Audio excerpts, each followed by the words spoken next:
안녕하세요. 한국경제신문 경제부 자동욱 기자입니다. 최근 전 세계적으로 트럼프 트레이드가 주목받고 있는데요. 미국 대선에서 트럼프 전 대통령이 승리할 가능성이 높아지면서 트럼프 행정부의 수혜를 받는 자산들이 줄줄이 오르고 있는 현상을 의미하는 것입니다. 투자자 입장에서는 미국 대선 전후에 어떤 투자 전략을 가져가야 하나 고민스러울 수밖에 없을 텐데요. 최파고로 유명하죠. 미래에셋증권의 스타 프라이빗 뱅커 최홍석 선임 매니저를 모셨습니다. 인사하시죠. 반갑습니다, 기자님. 지난번 9월 초 뵙고 저희가 오랜만에 다시 모인 것 같습니다. 한 달 정도밖에 안 되는데요. 네. 한 달 전에 미국 FOMC를 앞두고 나오셨을 때는 방어적인 투자 전략을 좀 세워야 할 때다. 돛을 활짝 펼치기보다는 좀 접어야 할 때다. 이런 조언을 하셨는데 지금도 비슷한 상황인가요? 네. 크게 관점의 변화는 없었고요.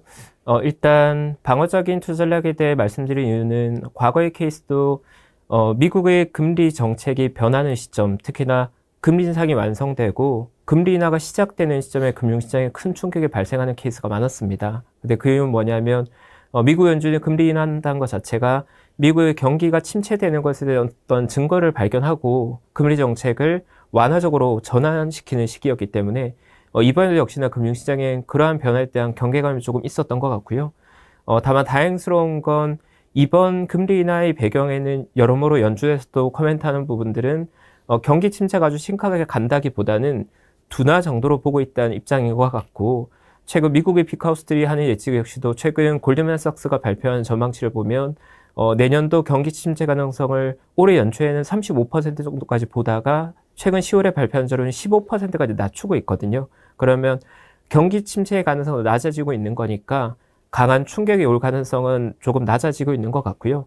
다만 우리가 놓치면 안 되는 게 최근 미국 자산시장의 가격이 굉장히 많이 올라가고 S&P 500이 신고가 영역이지만 오르는 패턴을 보면 상반기에는 약간은 빅테크나 IT 섹터 혹은 우리가 성장적으로 부르는 섹터의 수급이 굉장히 강했다면 하반기 반등을 주도하는 건 유틸리티, 헬스케어, 금융, 우리가 보통 경기가 조금 둔화됐을 때도 조금 안정적인 실적이 나오는 경기에 대한 민감도가 조금 낮은 업종들이 오히려 시장의 수급을 조금 더 받고 있거든요. 그 말은 미국 역시도 주식 자산의 비중을 줄이진 않지만 그 내에서 리밸런싱을 통해서 경기에 대한 민감도를 낮추고 있다. 조금 더 직설적으로 말하면 미국의 자산 시장은 이미 내년도에 어느 정도의 경기 둔화에 대한 대비를 하고 있는 거니까 지금의 시장이 공격적으로 투자해야 될 때냐 아니면 방어적으로 투자해야 될 때냐 물으신다면 전 당연히 방어적으로 투자해야 된다고 생각을 하고 단기적으로 아주 큰 노이즈가 있거나 주식 자산 가격이 많이 하락할 거라고 생각하고 있지는 않지만 변동성에 대한 대응할 수 있는 포트폴리오를 가져간 전략이 현재는 저는 더 맞는 대응이다라고 생각하고 있고요. 주식을 다 팔아야 될 때는 아니지만 변동성이 너무 큰 자산보다는 약간 안정적인 자산들을 나의 포트폴리오에 넣고 전체의 변동성을 조금 줄이는 형태로 운용해 가는 게 지금 우리가 해야 될 액션이라고 생각하고 있습니다. 방금 얘기를 들어보면 좀 방어적인 투자 전략을 세워야 된다. 그런 입장을 이제 여전히 유효하다고 이렇게 얘기를 하시는 것 같고, 골드만삭스가 최근에 과거 10년간 10% 이상의 성장률을 보였던 미국 주식시장이 앞으로 10년 동안은 3% 안팎의 성장률, 투자 수익률을 기대할 수 있다. 이런 이야기를 하는데 그거하고 좀 비슷한 맥락 같네요. 맞습니다. 그러니까 우리도 현재 미국 시장에 대해서 우려하고 있는 부분은 과거에 비해서는 기대 수익률 값이 조금은 낮아지고 있는 게 아닌가라는 고민을 많이 하고 있고, 여러 가지 백그라운드들이 있겠지만 사실 미국 S&P 500의 장기 성장폭은 대략 40년 정도의 데이터를 보면 9% 후반 혹은 10% 초반 정도에 형성되었었는데 최근 한 10년간의 평균값은 거의 13% 정도 레벨이었는데 그건 제로금리 정책이 그걸 뒷받침해줬다고 저희는 보고 있습니다. 근데 지금은 이제 과거보다는 금리 구간이 높아졌고, 그리고 미국 시장의 성장을 주도했던 빅테크라고 불리는 기업들이 덩치가 이미 어느 정도 성장 한계를 좀 느낄 정도로 커져 있다고 저는 인식하고 있다 보니까 성장률 구체적으로 얼마다라는 느낌보다는 과거 10년보다는 이제 성장 속도가 조금 둔화된 구간이 맞겠구나. 그리고 금리 환경까지 약간 우리 예상보다 높은 레벨이 유지된다면 조금 기대 수준을 낮추는 게 맞겠구나라는 기대가 전반적으로 시장에 퍼지고 있는 것 같습니다. 네. 오늘 주제가 이제 트럼프 트레이드. 앞으로 한 2주 정도 있으면 대선이 있을 건데 트럼프 대통령의 대선 가능성이 높아지면서 여기에 대해서 어떻게 대응해야 되냐 이런 전략인데 거기에 앞서서 좀 따져봐야 할 주식이 있는 것 같아요. 뭐 이 종목 얘기는 진짜 물어보지 않을 수가 없는데 사학개미들이 가장 많이 갖고 있는 주식이기도 하거든요. 테슬라인데 창업주인 앨런 머스크가 대놓고 이제 트럼프를 지지하고 있단 말이에요. 지금 사진을 보시면 그 암살 시도가 있었던 펜실베니아주에 트럼프 전 대통령이 다시 가서 연설을 하는 장면인데 머스크 CEO가 만세를 부르고 있거든요. 이렇게 보면 트럼프 대통령이 당선이 되면 머스크나 테슬라가 수혜를 받지 않을까 이런 생각을 갖기도 하는데 또 반대로 트럼프 행정부는 전기차나 배터리, 뭐 신재생 에너지 여기에 굉장히 좀 부정적인 스탠스란 말이에요. 맞습니다. 테슬라 주식을 갖고 있는 주주들 어떻게 해야 될까요? 네, 사실 테슬라라는 기업의 주가에 대한 전망이라기보다는 그 기업 자체의 펀더멘탈을 조금 봐야 될 것 같은데요. 일단 두 가지를 조금 나눠봐야 될 것 같은 게 일단 테슬라라는 기업은 어쨌든 우리의 현재 트렌드가 기존의 PC 시대 그리고 모바일 시대를 넘어서 로봇의 시대로 갔을 때 로봇 시대의 핵심적인 역할을 할 수 있는 기업으로 분류되고 있는 것 같고 그래서 장기적인 펀더멘탈에 대해서는 당연히 낙관적으로 보는 것이 맞지 않을까 조심스럽게 개인적으로 생각하고 있고요.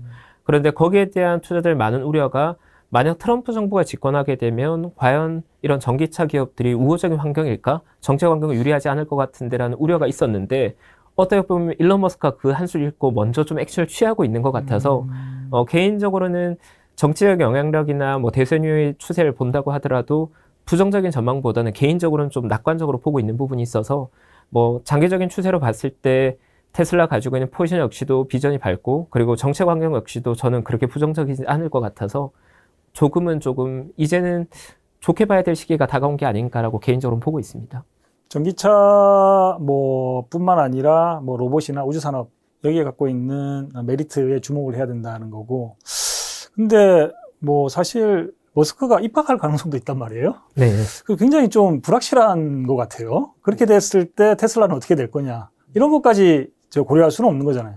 맞습니다. 그러니까 사실 투자 의사결정이 미래의 모든 사건을 예측하고 의사결정할 수는 없는 거니까 장기적인 추세 안에서 어떤 노이즈가 발생할 때 그게 어느 정도 영향을 미칠까를 걱정해 보는 건데 근데 뭐 정확한 미래의 사건을 제가 예측할 수 없겠지만 일론 머스크에게 있어서 테슬라는 사실 중요한 의사결정 카드라고 저는 생각하거든요. 그래서 아마도 그런 의사결정의 방향들이 테슬라라는 기업에는 우호적인 바로 의사결정할 가능성이 더 높지 않을까 합리적인 기대로 봤을 때는 그래서 저는 뭐 그 외의 다양한 변수를 고려한다고 하더라도 단기적인 노이즈에 노출된다고 하더라도 장기적으로 봤을 때는 좀 낙관적으로 볼 수 있는 면이 더 많지 않을까 그렇게 결과적으로 보면 이제 낙관적으로 보인다고 하면 장기 투자하는 게 중요하다 이런 말씀하시는 거네요? 맞습니다. 네, 저는 개인적으로 테슬라라는 기업이 현재 가지고 있는 포지션은 어쨌든 우리가 모바일 시대를 주도하는 기업들이 현재 미국을 대표한 기업들로 성장을 우리가 이미 봐왔고 그 디바이스의 변화가 분명히 모바일 시대를 넘어서 다음 세대는 로봇 시대로 이미 넘어가고 있는 과정에 있는데 그 로봇 시대를 구성하는 중요한 기업들 중에 하나로서 이미 자리매김했다고 보고 있거든요. 네, 물론 일론 머스크가 테슬라와 이별하게 되는 건 굉장히 큰 리스크일 수 있겠지만 그럼에도 불구하고 테슬라라는 기업이 가지고 있는 포지션이 흔들릴까로 생각했을 때 저는 그건 아닌 것 같아서 로봇택시는 어떻게 보세요? 그것도 뭐 로봇의 일종이라고도 할 수 있고 자율주행 쪽 이슈도 하고도 볼 수 있는데요. 네, 사실 자율주행 모델이 처음 나왔을 때는 자율주행과 로봇을 따로 본 시선들이 있었지만 지금은 우리가 로봇 시대라고 했을 때 어떻게 보면 자율주행 소프트웨어가 들어간 자동차에서 로봇의 일종으로 저희는 보는 게 조금 더 요즘의 방향인 것 같고요. 로봇택시가 상용화될 가능성은 당연히 매우 높게 저는 보고 있습니다. 네, 개인적인 의견입니다. 그 엔비디아처럼 이렇게 그 가파른 상승 곡선 기대할 수 있을까요?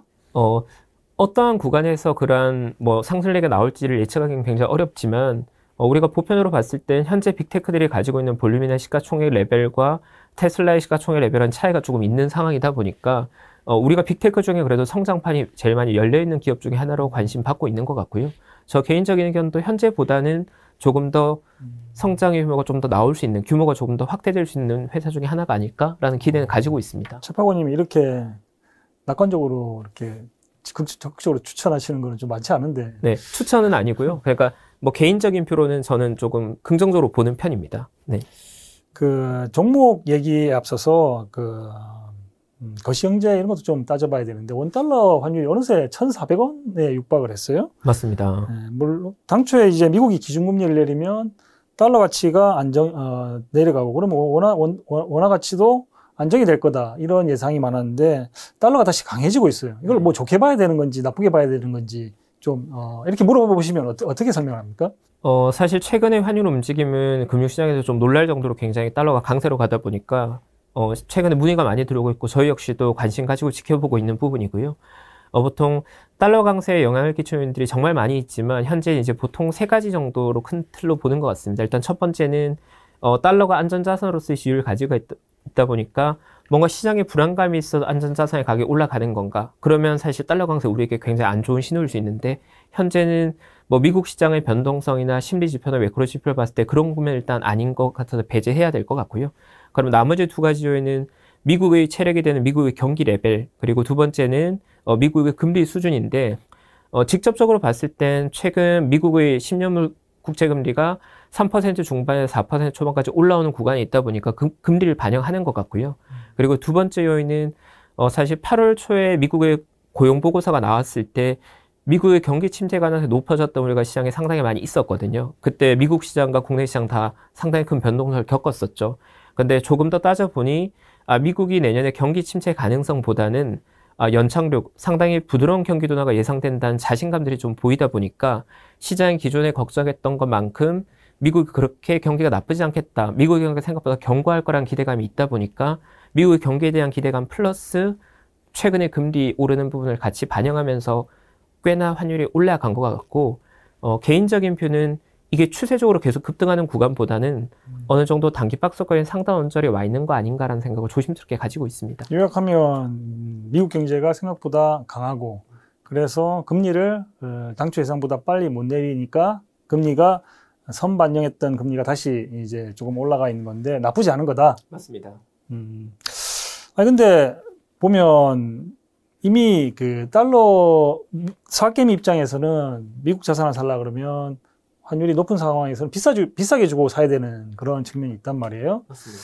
거기에 지금 보시는 차트를 보면 이게 S&P 500 지수인데 2023년 1월 4,000선에 있던 게 한 2년도 안 돼갖고 5,800선 거의 40% 가까이 올랐고 같은 기간 나스닥 종합지수는 11,000에서 18,000까지 60% 올랐단 말이에요. 네.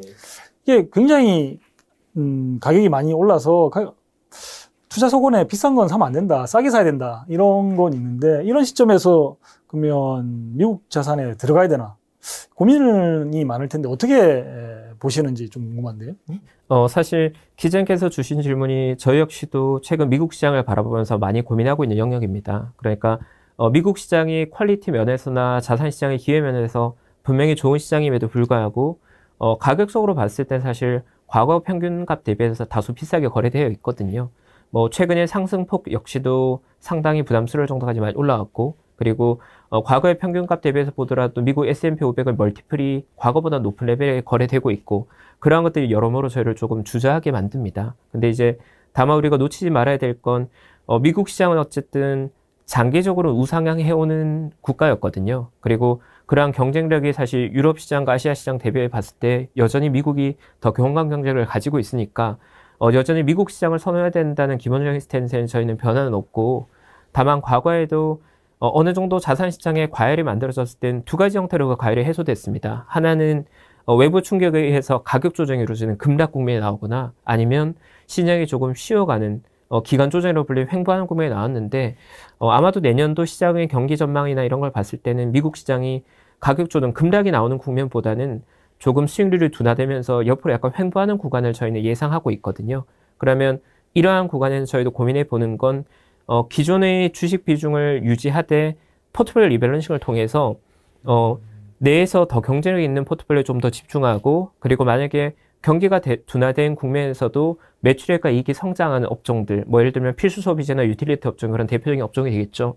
그러한 업종의 비중을 확대함으로써 결국 주식 자산의 비중을 줄이는 형태보다는 주식 비중을 유지하되 리밸런싱을 통해서 시장에 조금 정해가는 형태의 변화가 좀 필요하다고 저희는 보고 있어서 여전히 주식시장은 좋게 보고 있지만 2024년과 2025년은 약간 포트폴리오의 성격이 좀 달라져야 될 것 같다는 걸 하반기 움직임 보석을 최근에 많이 느끼고 있습니다. 미국 시장은 여전히 좋지만 포트폴리오를 좀 바꿔야 될 것 같다. 맞습니다.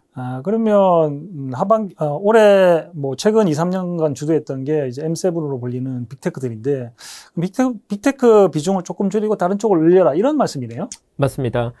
실제로 영업점에서 저희가 고객분들과 소통하는 과정에서도 과거와 조금 다른 부분이 분명히 2023년과 올해 상반기까지는 우리가 보통 M7이라고 불리는 미국의 시가총액 1위부터 대략 뭐 10위권에 포진되어 있는 기업들을 가지고 있는 것만으로도 시장의 수준을 잘 따라왔었거든요. 근데 올해 7월이 시장의 조정이 받고 하반기 시장 움직임을 보면 S&P 500이 사실 한 6%, 7% 정도 오르는 기간에 유틸리티나 헬스케어 같은 우리가 경기 방어주라고 부리는 경기에 대한 민감도가 떨어진 업종의 수익률은 S&P 500 거의 2배 수준이었습니다. 그게 우리에게 가르쳐주는 힌트는 시장의 속성이 조금 변하고 있는 거고 지금은 완전히 성장주에만 완전히 노출된 포트폴리오보다는 경기에 대해서 민감도가 조금 떨어지는 포트폴리오의 비중을 가져가는 전략이 시장을 추종하기에 좀 더 유리한 환경으로 바뀌고 있는 것 같아서 실제 고객분들과도 뭐 배당주 포트폴리오나 혹은 헬스케어 업종이나 기존의 테크 웨이 섹터에 대한 이야기를 조금 많이 나누고 있습니다. 배당주나 헬스케어 같은 것들은 종목도 굉장히 많고 투자하기도 쉽지 않을 텐데 뭐 투자하는 방법은 뭐 ETF 같은 걸 소개하시나 아니면 종목을 이렇게 좀 맞습니다. 사실 과거의 테크 같은 경우에는 저희가 메이저 플레이어들이 확정되어 있었던 반면에 이러한 형태로 뭐 유틸리티나 헬스케어나 이런 업종으로 가게 되면 사실 종목별 수익률 변화가 또 뚜렷하거든요. 그런 경우에 저희가 잘 활용할 수 있는 전략 중에 하나가 포트폴리오 구성되어 있는 ETF 형태로 접근하는 거고 실제 미국에서는 ETF를 시가총액 순으로 정렬만 해도 퀄리티 좋은 ETF를 바로 찾아낼 수 있는 구조다 보니까 저희 역시도 최근에는 고배당에 포커싱되어 있는 ETF 중에서 가장 규모가 큰 뭐 대형 ETF들을 저희는 많이 선호하고 있는 편입니다. 그 주식시장은 그렇다 치더라도 또 고민되는 게 뭐 고민이라기보다는 지금 보여드리는 차트가 미국 국채 10년물인데요. 지난 9월 16일 날 이 3.6%를 찍었던 게 뭐 한 달 조금 넘어서 4.25까지 지금 크게 올랐다고 볼 수 있는데 이런 국채금리가 짧은 기간 이렇게 오르는 거는 그냥 이례적인 일이고 투자자 입장에서는 금리랑 채권 가격이 반대로 가니까 금리가 올랐으면 국채 가격이 굉장히 내려온 건데 지금쯤이면 국채 안전자산에 관심이 있다 그러면 미국 국채 들어가야 될 타이밍이 아닐까 고민이 되거든요. 네. 그렇게 아마 문의하시는 사람들도 많을 텐데 어떻게 뭐 보시나요? 저희도 실제로 비슷한 관점에서 고객분들에게 조언해 드리고 있는 상황이고요. 뭐 미국 국채의 금리가 최근에 많이 올라가게 된 계기는 시장에서도 이미 인지하고 있는 것 같습니다. 그러니까 연준이 상당히 적극적인 태도로 금리 인하할 거라고 예상했던 시장이 연준의 코멘트를 보면서 생각보다 미국의 경기 침체 레벨이 그렇게 심각하지 않고 연착륙 레벨로 간다고 하면 연준 역시도 금리 인하 정책을 상당히 신중하게 쓰겠구나라는 걸 시장에서 인식한 것 같아요. 그래서 기존에 우리가 시장이 작동해서 프라이싱에는 연준이 상당히 공격적으로 빠르게 금리 인하할 거라는 기대가 선반영되었다가 그게 아니라는 오해가 좀 풀리면서 시장이 어느 정도 정상적인 수준의 금리까지 회복했다고 저희는 보고 있고 다만 그럼에도 불구하고 금리의 방향성 자체는 바뀐 건 아니잖아요. 금리 인하의 추세 자체가 바뀐 건 아니니까 현재 정도 레벨 10년물 기준으로 4% 초반이면 저 개인적으로도 채권 투자를 검토해 볼 만한 시기가 아닐까라는 생각을 하고 있고 다만 조금 나눠서 봐야 될 게 과거에 투자자들이 관심을 가졌던 건 장기물 국채를 사서 금리 변화가 있을 때 그걸 자본 차익을 노리는 트레이딩 목적의 채권에 대한 관심을 많이 가지셨던 것 같은데 저희는 반복적으로 조언 드리는 건 채권을 트레이딩 목적이 아니라 채권은 기본적으로 고정금리형 상품이기 때문에 현재 레벨에서 우리가 얻을 수 있는 수익률이 고정되고 그 픽싱된 수익률이 매력적인 수준일 때 들어가는 게 맞다고 저희는 보고 있거든요. 그래서 지금 정도 레벨이라고 하면 저 개인적으로는 합리적인 수준, 리스크에 대한 부담 거의 없이 4, 5% 이자를 받을 수 있고 특히나 뭐 미국 국채 중에서도 과세 표준이 낮은 표면이자를 낮은 채권을 들어가게 되면 사실 절세 효과를 누리게 되면 기준율이 더 높아지는 부분이 있거든요. 세전 수익률 기준으로는. 그래서 그런 부분들 감안한다고 하면 채권 매력적인 투자처 중에 하나인 것 같다. 또 미국의 주식자산 가격이 전반적으로 지금 어느 정도 많이 비싸게 거래되고 있기 때문에 만약 차익 실현한 자금을 투자처를 고민한다고 하면 미국 국채 역시도 좋은 선택지 중에 하나가 아닐까라고 저희는 많이 의견을 나누고 있습니다. 쉽게 얘기하면 더 나빠질 확률은 낮은 반면에 그 나중에 충격이 오거나 아니면 캐시가 필요할 때 바로 환전할 수 있으니 그런 안전자산 보유 목적으로 미국채가 메리트가 있다. 뭐 이런 설명이네요. 맞습니다. 그러니까 타이밍적으로 채권을 사기에 가장 좋은 타이밍입니다를 맞추는 건 굉장히 어려운 문제고 거기에 베팅한 건 개인적으로 권하고 싶지 않고요. 다만 그래도 신뢰할 수 있는 투자 대상 자산이면서 그래도 4% 초반 정도의 이자가 어느 정도 확정되어 있고 그래 절세효과까지 감안한다면 더 매력적이라면 투자 대상 자산으로 충분히 검토해 볼 만하니까 기존에 주식 100% 포트폴리오였다면 채권 자산의 비중을 어느 정도 할당하는 건 합리적인 의사결정이라고 저희는 보고 있습니다. 그 미래에셋에서 아마 부자 고객들을 가장 많이 상대하고 계신 것 같은데 그 부자 고객들이 실제로 이렇게 미국채 투자를 많이 하나요, 최근에?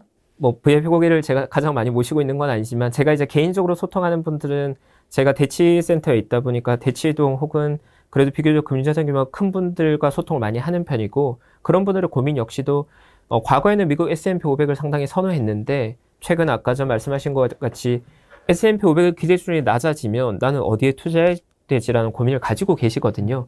그 고민의 해답지 중에 하나로 선택받는 게 현재는 미국 국채인 것 같습니다. 그래서 결론적으로 최근 미국 국채에 대해서는 저도 분명히 체감할 정도로 미국 많은 분들이 국채 찾고 말고 있습니다. 다른 선택지는 또 있나요? 안전자산, 뭐 금을 살지는 않을 것 같고. 금에 대한 수요도 실제로 어느 정도 있는 건 사실이고요. 그건 그리고 왜냐하면 금은 많이 가격이 너무 올라가서. 맞습니다. 가격은 조금 부담스럽긴 하지만 안전자산에 대한 선호를 할 때는 금도 많은 선택지 여러 명이 선호한 선택 중에 하나인 것 같고 뭐 미국 국채가 안 된다고 하면 사실 국내 채권으로 극히 보수적인 채권으로 들어오시는 거죠. 다만 그럴 때 논리는 수익률에 대한 매력도보다는 여전히 과표와 실질 매매 수익률의 차이가 큰 채권들을 활용해서 절세 목적이 더 크신 것 같습니다. 네.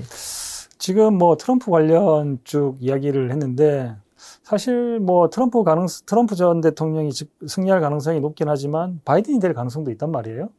그 트럼프냐 아니면 바이든이냐 뭐 여기에 따라서 투자 전략을 다르게 가져가야 되는 거예요. 어떻게 보십니까?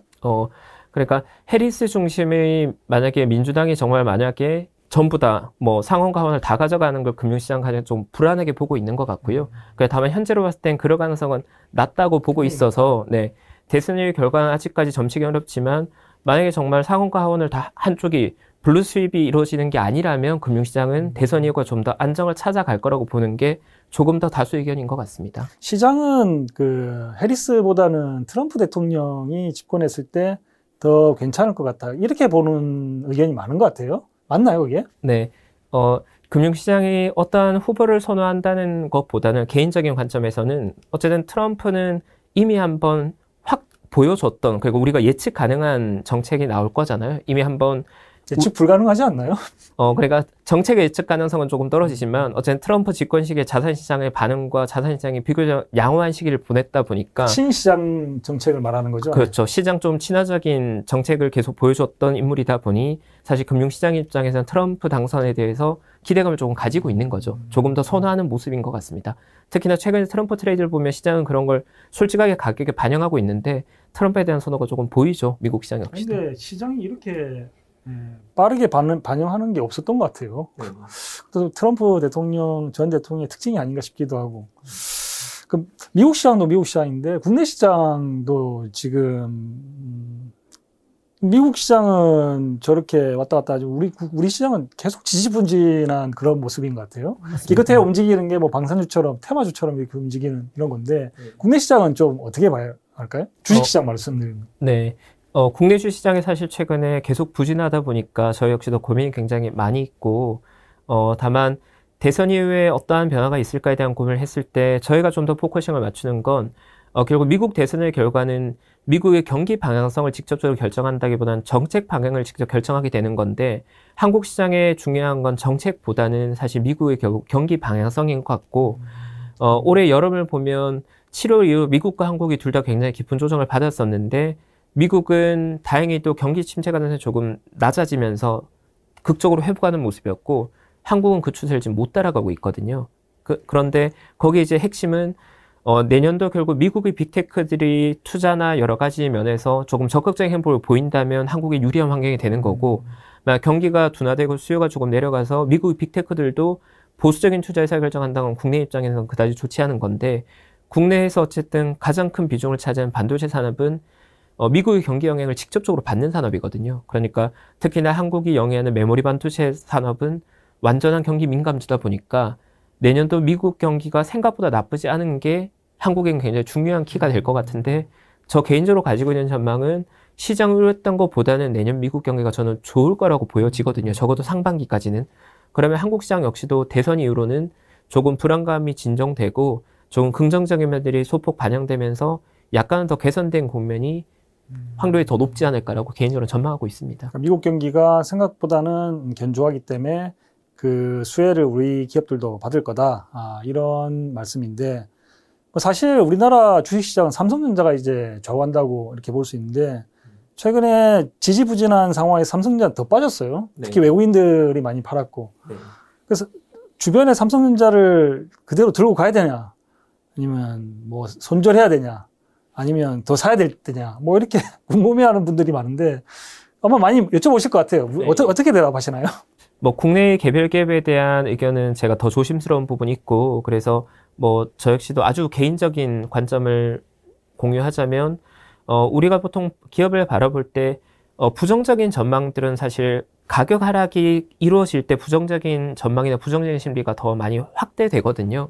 그런데 확대 지수는 되죠. 맞습니다. 지금은 어쨌든 국내에서 시가총액 가장 큰 삼성전자 역시도 부정적인 피드백이 계속해서 반복되어 왔던 것 같아요. 그래서 이미 시장에 노출되어 있는 뭐 리더십의 부재나 아니면 반도체 산업 전망에 대한 우려들 그리고 투자자들의 전반적인 좀 비난 여론 이런 것들이 가격에 이미 반영되어 있는 것 같고 투자의 관점에서는 결국 부정적인 악재들이 다 노출되고 나면 결국 매도 물량이 다 나오기 때문에 그 다음은 시장에 어느 정도 횡보하는 구간에 진입하게 되고 그 다음에는 사실 이미 악재가 다 반영됐기 때문에 부정적인 전망 속에서 뭔가 긍정적인 전망이 나오면 거기에 반응하게 되거든요.